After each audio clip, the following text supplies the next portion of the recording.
Hey, babies. We all got a question, or we can't question. Our loved ones are kicking up out of here pretty fast. So, I'm wondering why. Why do people get cut down so fast? I know now that if for the godly people, the ones who carry the words of righteousness, when they participate in things that are considered deathly, they die quicker. And the evil people live longer, the non-believers, but it has an effect on them, but their real torment comes like at the end. So I kind of still wanted to go deeper into it. So I'm finna show y'all what I found in this apocrypha.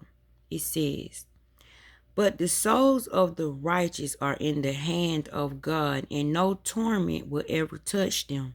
In the eyes of the foolish, they seem to have died, and their departure was through or thought to be an affliction, and their going from us to be their destruction. But they are at peace.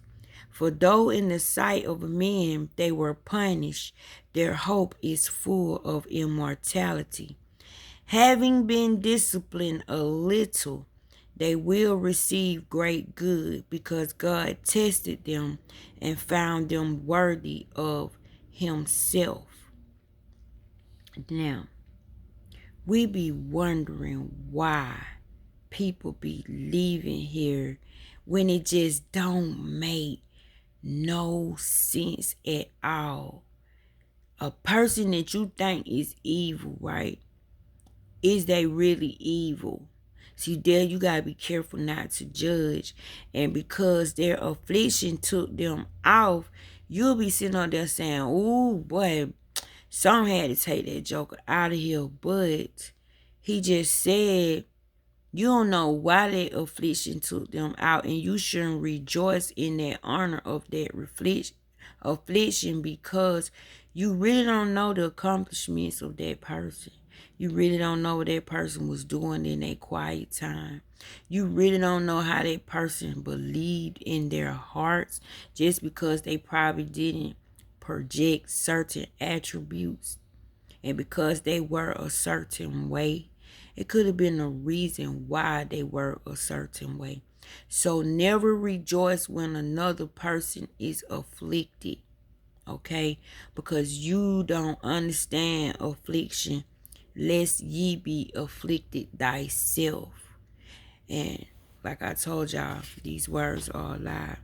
Listen to this. But children of adulterers will not come to maturity, and the offspring of an unlawful union will perish. Even if they live long, they will be held of no account, and finally their old age will be without honor. If they die young, they will have no hope and no consolation in the day of decision. For the end of an unrighteous generation is grievous. Do y'all know some of these people that are dying are offsprings of evil? God is wiping out generations of evil. He's not a respecter of a person. You may see a baby, you may see a child, you may see a young adult, you may see an old lady, you may see a disabled person, you may see a crippled person, you may see a deformed person. God sees the soul. God knows the soul of that person. And it's none of our business. It ain't none of your business why that person left here. And I'm going to keep reading. And y'all going to say, dang, that sounds so wrong. But then when you think about it, it's so right. We got to get out of God's business. And when it's talking about adulterers, don't come to maturity, right? They're not per se talking about a person that commits adultery. You commit adultery when you commit a sin against this righteousness on the inside. When you go marry something else and put that on, like you cheat on the virgins, like you cheat on the Holy Spirit, you cheat on righteousness, you cheat on faith, and you grab deceit, and you grab hatred, and you grab dishonesty, and you grab untrustworthiness. Like you straddling, you going back and forth, and that creates death. And it comes quick and faster for the believer. And let me tell y'all something. Some of y'all are chosen and don't have no idea.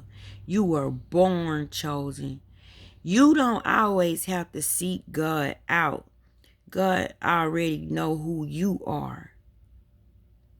Think about that.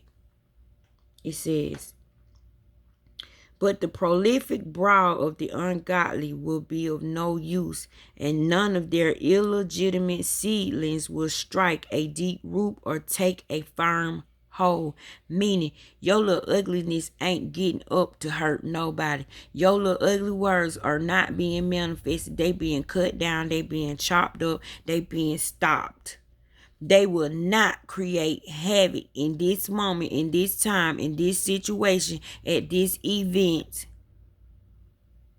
at this current status. Your ways and your words will not get up and go do what the heck they want to do. This is what it's saying. For even if they put forth burrows for a while, standing insecurely, they will be shaken by the wind, and by the violence of the wind they will be uprooted. You wondering why some people leaving here? It's because some people ain't creating nothing but sickness, death, misfortune. They robbing destinies. They killing dreams. They killing hopes. Get out of God's business. He knows the soul. You only know the shell of the being. That smiling face could be a serial killer. Them loving arms could be a child predator. See, we don't know. We say, oh, but he did so much for the community. He did so much for this. Bishop Eddie Long. Hello. Then he died fast after his stuff came out. That's a prime example of we can't meddle in dirt because we die faster. Those that are called of God, elect of God, chosen of God. You can't do what you want to do. And it's foul and think you're going to get forgiven for it. It's because you know better. See, once you know, you can't unknow. So that means when you're doing it, you know exactly what you're doing. And you mean it. And you keep on doing it because you mean it so much. It says, the branches will be broken off before they come to maturity, and the fruit will be useless, not ripe enough to eat, and good for nothing. For children born of unlawful unions are witnesses of evil against their parents when God examines them. But the righteous man, though he die early, will be at rest. You can't do what you want to do because you feel like you can. There are consequences. For old age is not honored for a length of time, nor measured by number of years. But understanding is gray hair for men, and blameless life is ripe in old age. There was one who pleased God and was loved by him, and while living among sinners, he was taken up. And they talking about Enoch, y'all. He was caught up lest evil change his understanding or guile deceive his soul. For the fascination of wickedness obscures what is good, and roving desire perverts the innocent mind. Being perfected in a short time, he fulfilled long years, for his soul was pleasing to the Lord. Therefore, he took him quickly from the midst of wickedness. And y'all wonder why some of these babies are leaving here. Why did this happen to this baby? God, why did you let this happen to this child? Why didn't you stop this from happening? Let me tell you something. Before God let it keep on going, he will take that soul. And if your soul is so good and if it's so light and God is so pleased with it, he got every right to take it up before wickedness even touches it, before wickedness even taints it. Because you know what? For a time, that soul don't need to come for that generation. He might need that soul for another generation. So he'll bring that soul back. That's a good soul. That soul is too good to be put down here to be abused and hurt. You never know who you are. And you look around and you say, wow, they was such a good person. Now I could see why he took my sister-in-law, Shaquita. You would be like, ain't no way in the world, ain't no way that lady was a good lady. She got cut down in her prime. But he said, the more goodness you have, the more pure you become. You done lived out your life. Like there's nothing else here for you to do. It's work elsewhere. So we get sad and we get mad because we don't understand why our loved ones leave. Well, for one, he's not finna let the wicked destroy what he done put in them. And if he feel like you done been through enough and these people just ain't gonna get it and you're just gonna keep being abused, he's gonna take you. He can see farther down the line than us. And if you're so good and he see the way things going, he'll say, you know what? My soul ain't even finna go down that route. I'll bring them home before I let them mature into this. So we question, why, Lord? Why you take them? Why? Why them? Y'all, it is so wicked here. And you got to look at the person's surroundings. Who was around this person? What was this person going through? We never, ever know the deepness of God. Remember, we know the shell. God knows the soul. And the soul goes back to God. He took Enoch. He translated Enoch, meaning he took Enoch in. All Enoch words was just delicious. They was just good to him. They was just beautiful to him. He literally just ate Enoch. He just placed Enoch back into goodness. He said, oh no, for people like this, I'm going to take Enoch. I don't want Enoch tainted. And God got a right when he got his people who he got made for whatever, he get to say what he want to do with them and what he don't want to do with them. So a lot of y'all, people that have passed on are Enochs. God said they were too good. They were too loving. No one appreciated them. Before I let you hurt them, I'll take them. You don't appreciate them, so I'll take them. No, before I let this person kidnap you down the street, torture you, and hold you hostage for 10 years, I'll cut you down in your prime, let you have this heart attack, and you will never face that. Because evil is out here. God can see farther down the line than we can.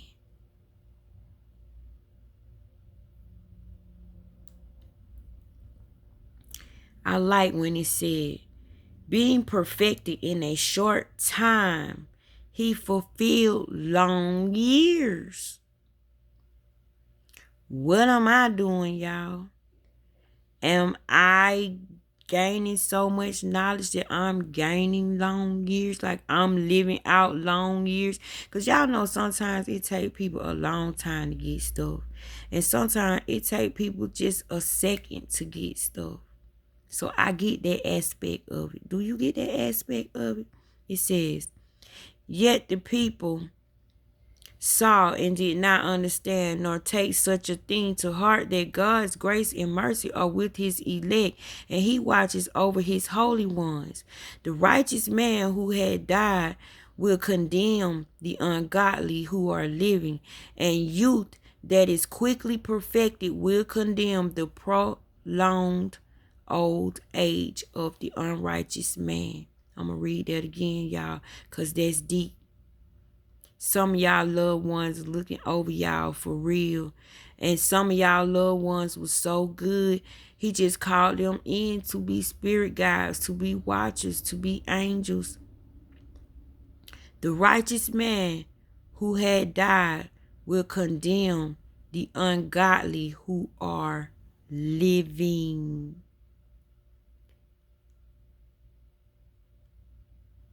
And youth that is quickly perfected. Some people advance real fast. That's them children say they done been here before. You don't have to teach them anything.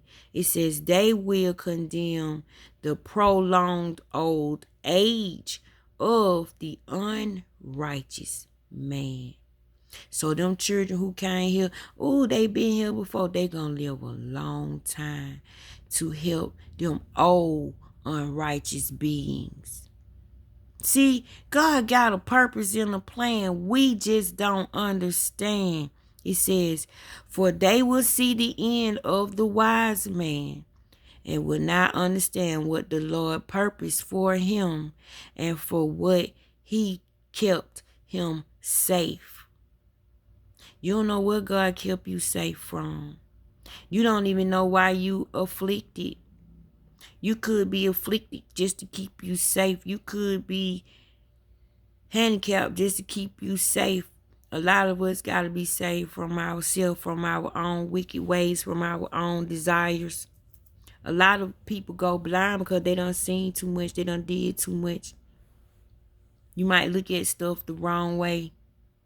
A lot of people legs been taken because they walk into the worst places. When they walk in, they hell.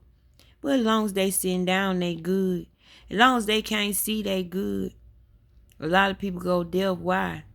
But what are you hearing? What are you spreading with your lips? You don't deserve to have hearing because you spreading the wrong thing. You taking in the wrong stuff. We don't know why things die, why things end, why things leave. Y'all, it ain't none of our business. It ain't none of our business. Listen to this, y'all. But the righteous live forever, and their reward is with the Lord. The Most High takes care of them. We don't get taken care of by the world. So you're going to have to learn how to look for your riches inwardly, because the world does not take care of you. God takes care of you. Therefore, they will receive a glorious crown and a beautiful diadem from the hand of the Lord, because with his right hand he will cover them, and with his arm he will shield them. Do you see that? God just grabbed you and touched you and brought you close to his bosom with his hand. Then he took his arm and he shielded you. Black sheep, misfits, rejects. Do you see this? We're this way because we're set apart, because we're all good. We're all good. You saw that? He take his right hand and cover them and with his arm he will shield them. The Lord will take his zeal as his whole armor and will arm all creation to repel his enemies. Meaning, all these words he telling you to put on, he gonna put on. And he gonna compel them to take down his enemies. He will put on the righteousness as a breastplate, and he will wear impartial judgment as a helmet. Now, if God gotta put these words on, y'all better shut your mouth. Say that again. You gotta put them on. If the Messiah gotta wear them, you gotta wear them. If God got to wear them, you got to wear them. Oh my God, this is awesome. He will take holiness as an invisible shield. That's why these jokers folding. That's why these jokers falling when they come near me. That's why they stuff ain't working. That's why they stuff don't work on me, because my shield is invisible and it's called holiness. Your shield is called holiness. But think about this, y'all. This is God. This is God. He's shielding you. He grab you by your head. He pull you in. He put his arm around you. Then he got the helmet on, the breastplate.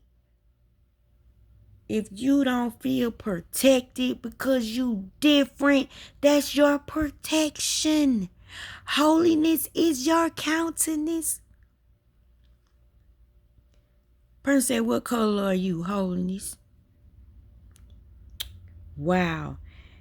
He will take holiness as an invincible shield and sharpen stern wrath for a sword. And creation will join with him to fight against the madmen. Shafts of lightning will fly with true aim and will leap to the target as from a well-drawn bow of clouds. Ouch! The hailstones full of wrath will be hurled as from a catapult. The water of the sea will rage against them, and the rivers will relentlessly overwhelm them.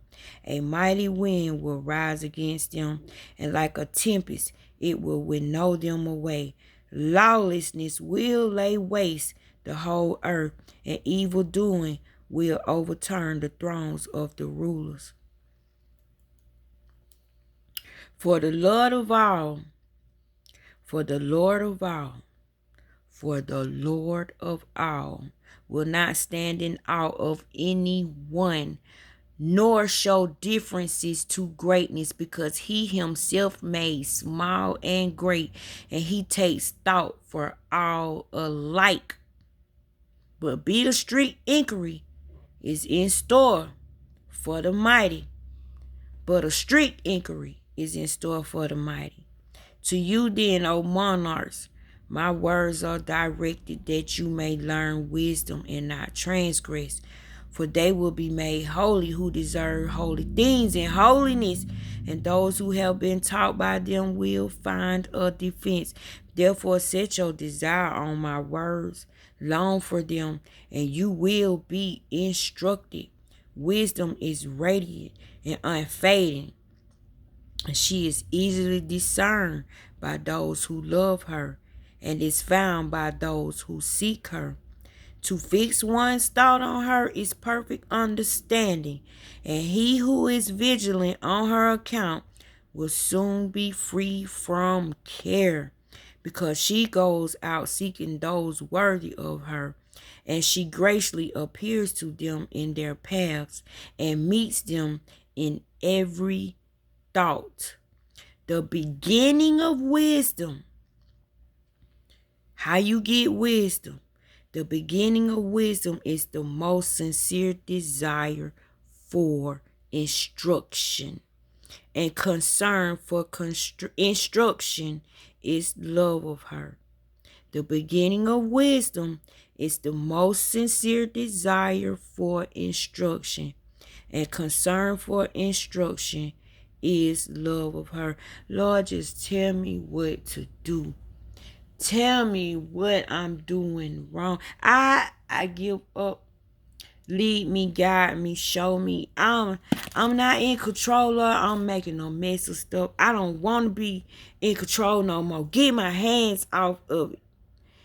Give me wisdom to know the difference, when to walk away, when to shut up, when to start helping, when to stay to myself. Instruct me in every thought, every single thought that I have. Instruct me. Open my ears so that I can hear you, Lord. I'm not participating with death. I'm not inviting death. I'm inviting life. I want to live. Grant me long suffering. Help me deal. Help me figure this out. Show me how to lean on you. God, you said you my defense. That just touched my heart to know that you will grab me by the head, pull me close to your bosom, and throw your other arm around me and shield me. And then when I walk around out here, Lord, you give me a shield of holiness so I could still be safe. I can't do nothing but say thank you. I can't do nothing but say thank you, Lord. And Lord, I ask that you take my unbelief. I ask that you take this doubtful mind and this double mind and you work on it. Because I'm in my rightful mind, Lord. I'm detached from that. I am where truth is. I want to be where truth will be created, where truth is born, where truth resides. Truth is my defense. Be in me. Create in me a clean heart. Clean out all the ugly. Clean it out, Lord. I don't need none of it. Empty me out and refill me. Renew me. Restore me. I can't put new wine in an old wine bottle. Make everything new. I don't mind, Lord. Okay, so I done lost everything. Now what? Okay, now all these dirty people gone away from me. Now what? Lord, if I'm so blessed, show me. Lord, if you're in me, show me. If I'm so blessed, show me. You got to start talking to yourself like this. Lord, I don't claim none of them thoughts, none of them memories. That stuff happened to my avatar, Lord, but it did not tear my soul up. It did not taint my soul. I still know that I'm your child. I know I'm here just for a reason, Lord. Open my heart. Talk to me. What do I do next? After you do that, just be quiet and just wait. And just wait for instruction. And God will tell you, pick up the word. He'll tell you, cut the TV on. He'll tell you, pick up the phone. He'll tell you, go get a cup of coffee. He'll tell you, go get you a slushie from the 7-Eleven. Your child will walk in the room and say, I love you. Somebody else in your house will say, I love you. It all matters. It all matters. Don't try to make your answer be one thing. Let your answer be everything. Everything that speaks life to you. Everything that speaks love to you. Everything that shows you that it loves you. That is the answer. That is instruction. That is wisdom. And your next move will come to you. Your next thought will be peaceful. And then you go from there. But don't let these angry thoughts toss you here and fro, because it's seeking whom it can devour. Don't let it be you. Ask God for wisdom. Ask wisdom to instruct you. The beginning of wisdom is the desire for instruction.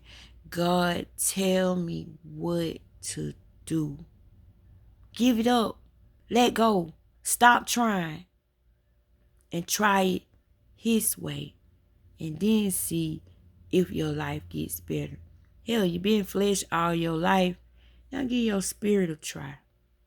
And I pray to God with my help, I can help y'all understand what spirit living really, really is. Y'all pray for me that I grow stronger in the word.